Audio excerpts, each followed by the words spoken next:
Hello guys, मैं Ratan sir welcome you back to my channel Ratan sir grammar. आज का topic ज़बरदस्त होने वाला है, वीडियो को अंत तक देखें और कोई भी कन्फ्यूजन हो तो you are free to leave your comment in the comment box. अब आज का जो टॉपिक है वो है पंक्चुएशन मार्क के प्रयोग के बारे में। पंक्चुएशन मार्क्स का प्रयोग बहुत ही इम्पोर्टेंट होता है और हर एक व्यक्ति को इसकी जानकारी होनी पड़ती है। तो इसीलिए आज बिना कोई समय गंवाए यूसेज ऑफ पंक्चुएशन मार्क्स की चर्चा करते हैं। कहाँ कहाँ कौन कौन सा पंक्चुएशन मार्क्स यूज करते हैं ये जानना बेहद ज़रूरी होता है। तो पंक्चुएशन मार्क्स की लिस्ट मैंने प्रीवियस वीडियो में बताई थी, उसके अकॉर्डिंग सबसे पहला पंक्चुएशन मार्क्स होता है वो होता है फुल स्टॉप। फुल स्टॉप, इसको हिंदी में पूर्ण विराम कहा जाता है। पूर्ण मतलब पूरी तरह से रुक जाना, इसको ऐसे लिखा जाता है फुल स्टॉप। इसका प्रयोग कहाँ कहाँ होता है ये जाने।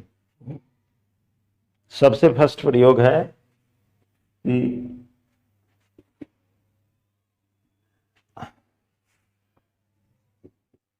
एसर्टिव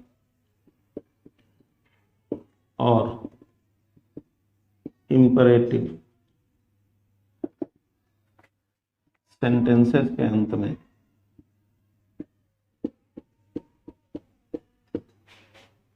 क्या होता है एसर्टिव और क्या होता है इंपरेटिव, इसकी जानकारी मैं ऑलरेडी दे चुका हूं, इसलिए उस जानकारी को वहां जाकर देख सकते हैं। अंत में फुल स्टॉप आता है।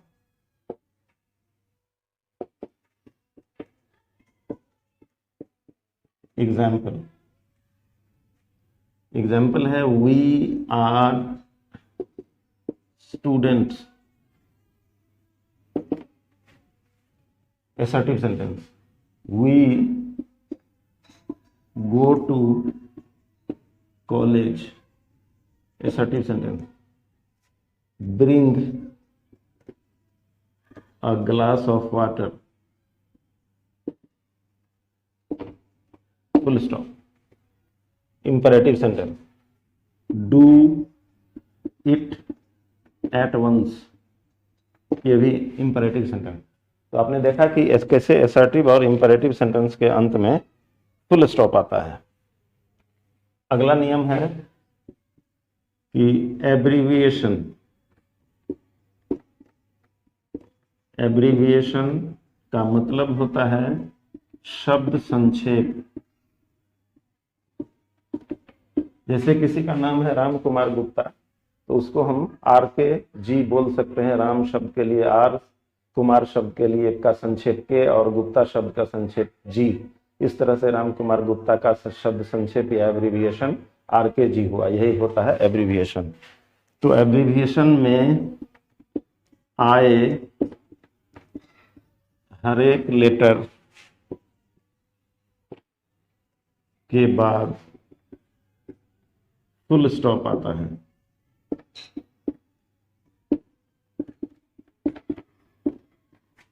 एग्जाम्पल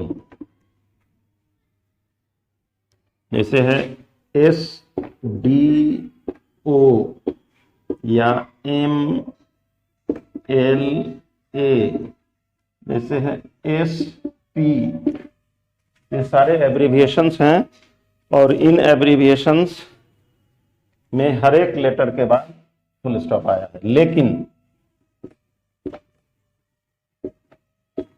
बिना फुल स्टॉप के भी इस प्रकार से एब्रीविएशन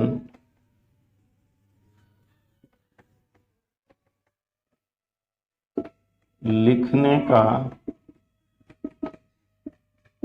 चलन बन गया है बिना एब्रीविएशन के भी लिखा जाता है। कैसे लिखा जाता है ये देखिए, जैसे SDO या MNA या SP, इस तरह से भी लिखा जाता है।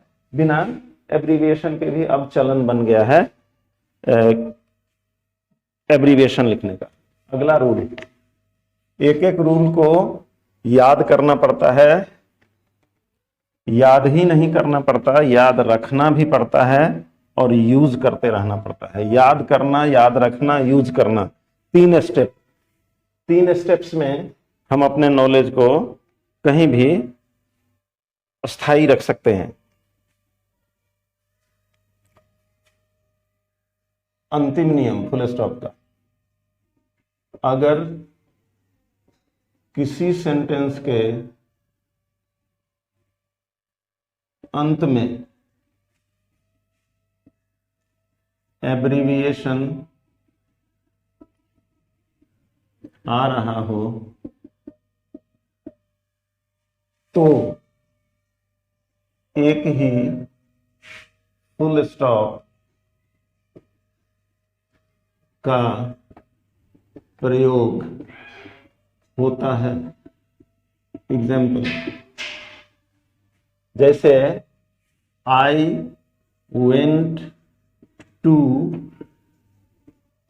our MLA।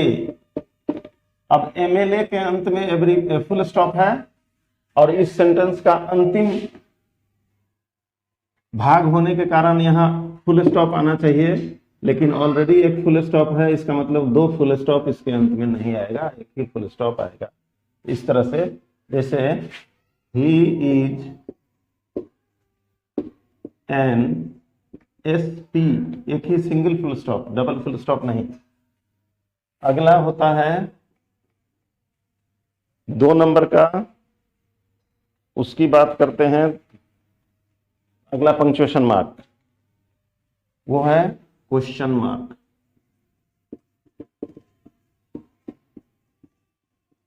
या नोट का माने मार्क माने नोट माने चिन्ह, नोट ऑफ इंट्रोगेशन।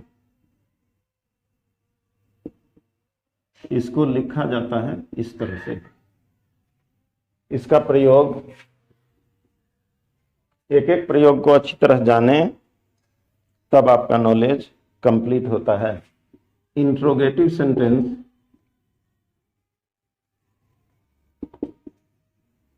सेंटेंस के अंत में क्वेश्चन मार्क आता है।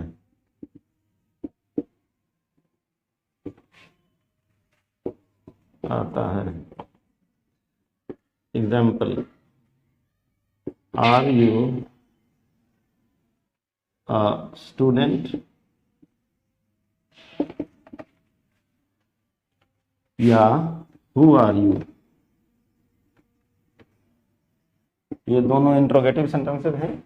इंट्रोगेटिव सेंटेंस क्या होता है ये ऑलरेडी बताया जा चुका है, इसलिए इन दोनों के अंत में आ गया है क्वेश्चन मार्क।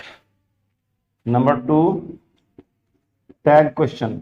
मैं ऑलरेडी बता चुका हूं टैग क्वेश्चन क्या होता है। टैग क्वेश्चन के अंत में भी क्वेश्चन मार्क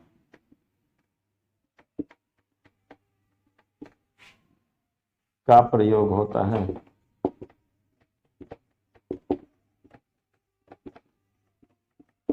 एग्जाम्पल, जैसे I know you, don't I, ये टैग क्वेश्चन है, इसके अंत में question mark. She is a teacher, isn't she, tag question है इसलिए इसके अंत में क्वेश्चन मार्क। अब अगला पंक्चुएशन मार्क वही है एक्सक्लामेशन मार्क वाला।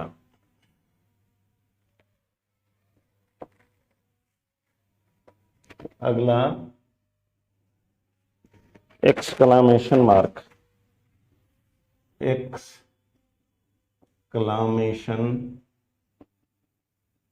मार्क या नोट ऑफ एक्सक्लामेशन, इसको ऐसे लिखा जाता है। इसका प्रयोग होता है एक्सक्लामेटरी सेंटेंस के अंदर।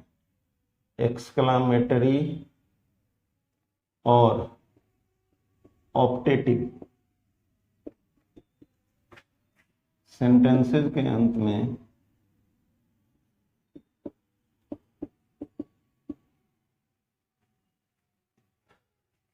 एक्सक्लामेशन मार्क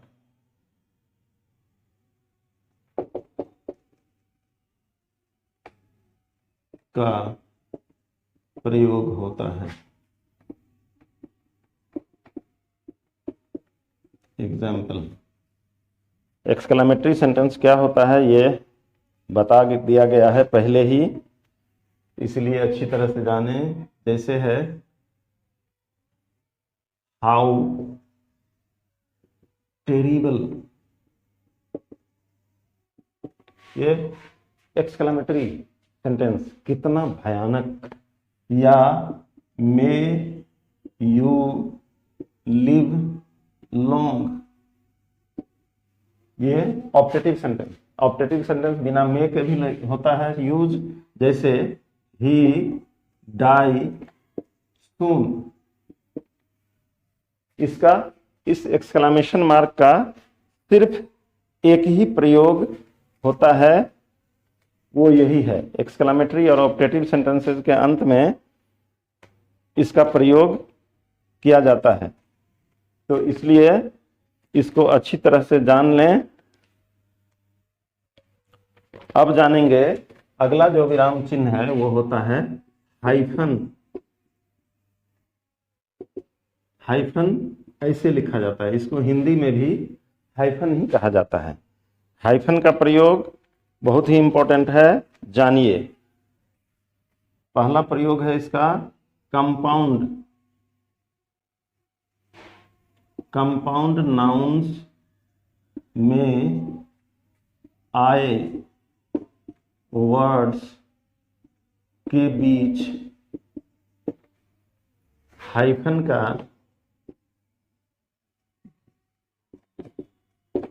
प्रयोग होता है। एग्जाम्पल, जैसे है फादर इन लॉ। यहाँ फादर इन लॉ के बीच में ये जो पड़ा हुआ है ये यही है हाइफन। जैसे है स्टेप ब्रदर या पेज बॉय, ये सब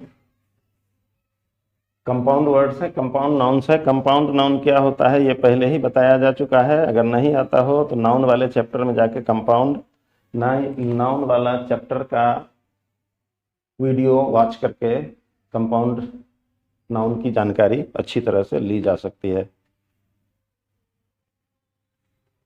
अगला नियम है किसी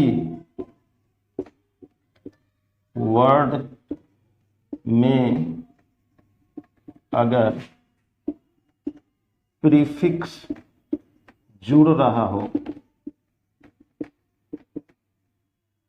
और प्रीफिक्स का अंतिम लेटर तथा प्रीफिक्स क्या होता है इसकी जानकारी पहले ही दी जा चुकी है, तथा उससे जुड़ने वाले वर्ड का पहला लेटर अगर एक ही रहे तो बीच में हाइफन का प्रयोग होता है। एग्जाम्पल से पॉइंट क्लियर हो जाता है, इसलिए एग्जाम्पल को अच्छी तरह से समझें। जैसे है री एग्जामिनेशन, री में आर ई का ई और एग्जामिनेशन का ई दोनों एक ही है, दोनों एक दूसरे से जुड़ा है, तो री प्रीफिक्स है, बीच में हाइफन है, यही है इंपॉर्टेंट। जैसे है कोऑपरेशन, को सीओ का ओ और ऑपरेशन का ओ दोनों एक ही है, इसलिए री इलेक्शन, इसमें भी वही बात है, इसलिए हाइफन का प्रयोग हुआ है। अगला हाइफन का रूल, हाइफन के प्रयोग का अगला रूल, एक एक रूल को अच्छी तरह जान लें। आपकी राइटिंग, आपका रिटन स्टेटमेंट, आपका रिटन मटेरियल अच्छी तरह से पूरा करेक्ट हो जाएगा।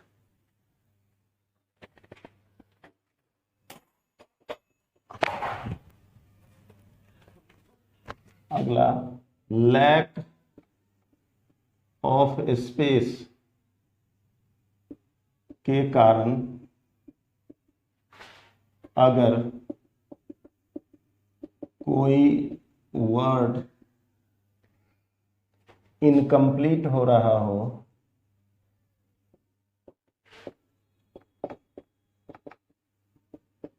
तो उसके अंत में हाइफन रखकर उस वर्ड के बाकी भाग को लिखा जाता है। एग्जाम्पल, कभी कभी ऐसा होता है कि जगह की कमी की वजह से कुछ वर्ड के अधूरा भाग को बाद में लिखने की जरूरत पड़ती है। जैसे यहाँ अंत है और यहाँ लिखना पड़ेगा, जैसे आई मेट हिम।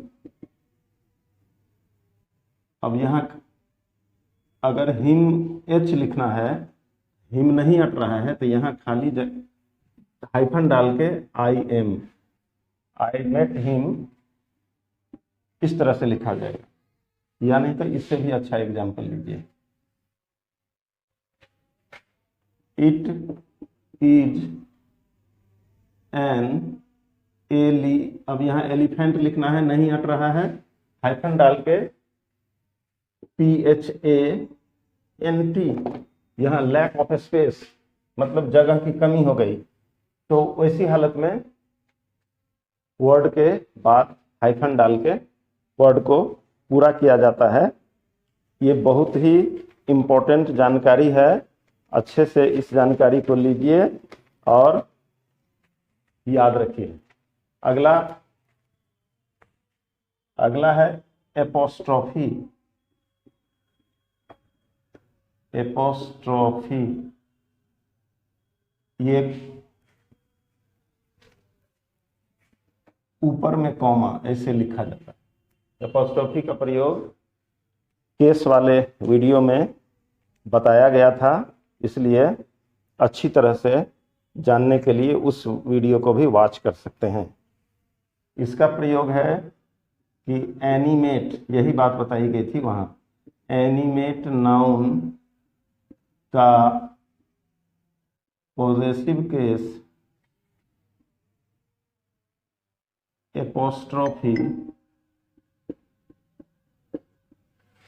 एपोस्ट्रोफी एस, मतलब ऐसे कॉम ऊपर में कॉमा और एस रखकर बनता है। एग्जाम्पल, ये बात केस वाले वीडियो में ऑलरेडी बताई जा चुकी है, तो इसको अच्छी तरह जानने के लिए केस वाला वीडियो देख सकते हैं। जैसे है राम्स ब्रदर, मोहन्स मदर, यही है, एपोस्ट्रोफी के साथ एस भी आता है।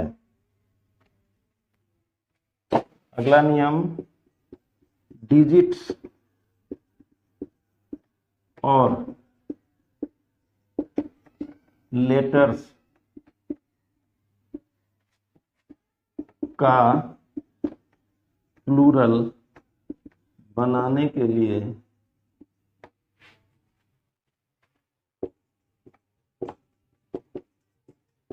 उनके अंत में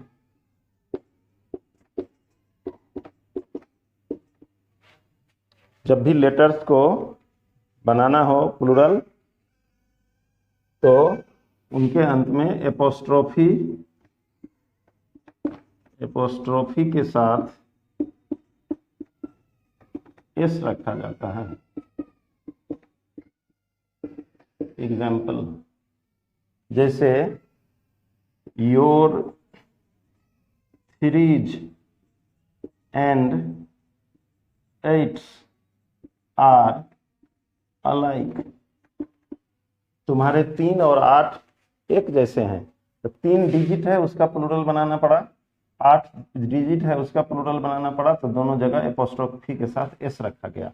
जैसे कट योर टीज, अपने टी को काटो। कभी कभी भूल से लोग कट ऐसे लिखेंगे, ऐसे छोड़ देते हैं, तो उसमें जब तक इसको ऐसे काटा नहीं जाएगा तब तक ये टी नहीं बनेगा। तो ऐसी हालत में कहा जाता है कट योर टीज, तुम अपने टी को, सभी टी को काट डालो। अगला रूल और अंतिम इसका एपोस्ट्रोफी का रूल कि ऑक्सिलियरी वर्ब और नॉट के कॉन्ट्रैक्टेड फॉर्म में, कॉन्ट्रैक्टेड फॉर्म्स में एपोस्ट्रोफी का प्रयोग होता है। एपोस्ट्रोफी का प्रयोग होता है। एग्जाम्पल, जैसे है डू और नॉट, इन दोनों का संक्षिप्त रूप या कॉन्ट्रैक्टेड फॉर्म ऐसे बनता है डोंट। तो डोंट, इजंट, वाजंट एटसेट्रा, इस सब में एपोस्ट्रोफी का प्रयोग इस तरह से होता है। अगला जो पंक्चुएशन मार्क है वो बहुत ही इंपॉर्टेंट है, आवश्यकता पड़ती रहती है उसकी, तो इसलिए उसको अच्छी तरह से जाने, और वो है डैश। डैश का प्रयोग ये होता है ऐसे, डैश लिखा जाता है ऐसे, हाइफन से थोड़ा बड़ा होता है। तो डैश के प्रयोग के बारे में जाने। पहला रूल, 2 डैश हाइफन से बड़ा होता है, ये याद रखें। 2 संख्याओं के बीच के लुप्त, गायब हुई संख्या को बताने के लिए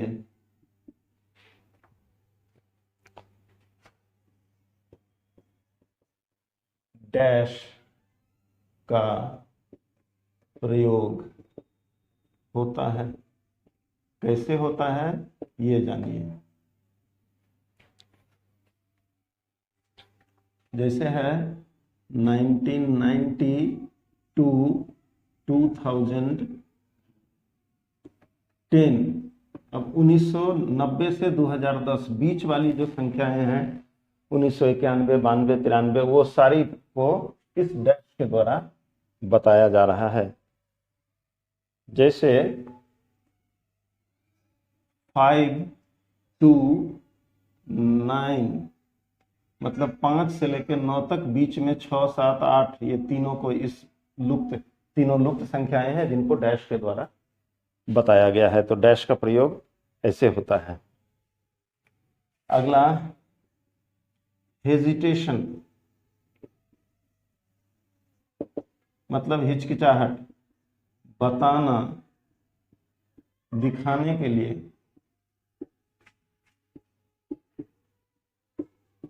सेंटेंस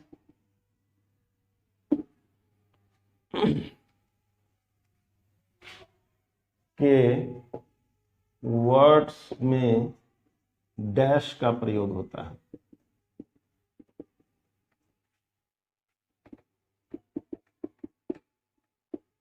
एग्जाम्पल से ये पूरा क्लियर हो जाएगा कि हेजिटेशन, कभी कभी बोलने में हिचकिचाहट होती रहती है। जैसे कहते हैं आई आई आई हैव नो बुक, तो यहाँ हिचकिचाहट इसी को कहते हैं। उसको अगर लिख कर बताना हो तो ऐसे आई हैव नो बुक, या ही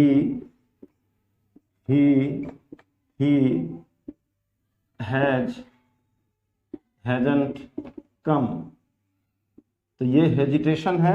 हेजिटेशन दिखाने के लिए डैश का प्रयोग किया गया है। अगला नियम, लिस्ट बताने के लिए। लिस्ट बताने के लिए भी डैश का प्रयोग होता है। कैसे होता है? जैसे the following are abstract nouns, निम्नलिखित, उसके बाद डैश, निम्नलिखित एब्स्ट्रैक्ट नाउन्स हैं, और डैश देकर के बताया जाता है। जैसे honesty, help, hatred, attachment, etcetera. ये जो एब्स्ट्रैक्ट नाउन की लिस्ट दी गई है, उस लिस्ट को बताने के लिए भी इस तरह डैश का प्रयोग किया गया है।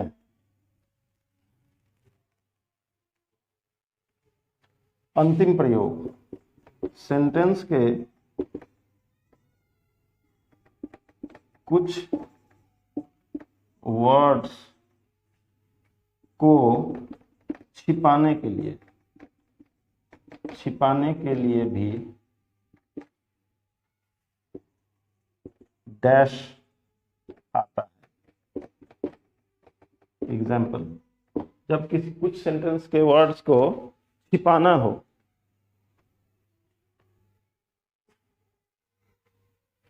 जैसे the police said that mister के बाद नाम नहीं, छिपा लिया गया, was not present on the point of occurrence. मतलब श्री, उनका नाम छिपा लिया गया, घटना के वक्त नहीं थे। अब कौन नहीं थे, उस आदमी को छिपाया गया और छिपाने के लिए डैश का प्रयोग किया गया।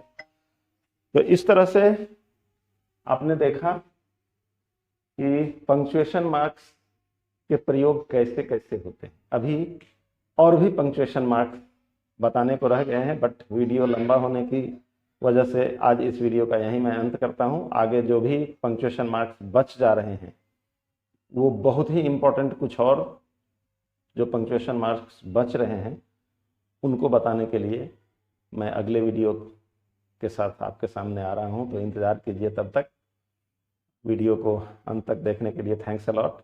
मिलते हैं एक अगले वीडियो में। तब तक आपका दिन शुभ हो। बाय।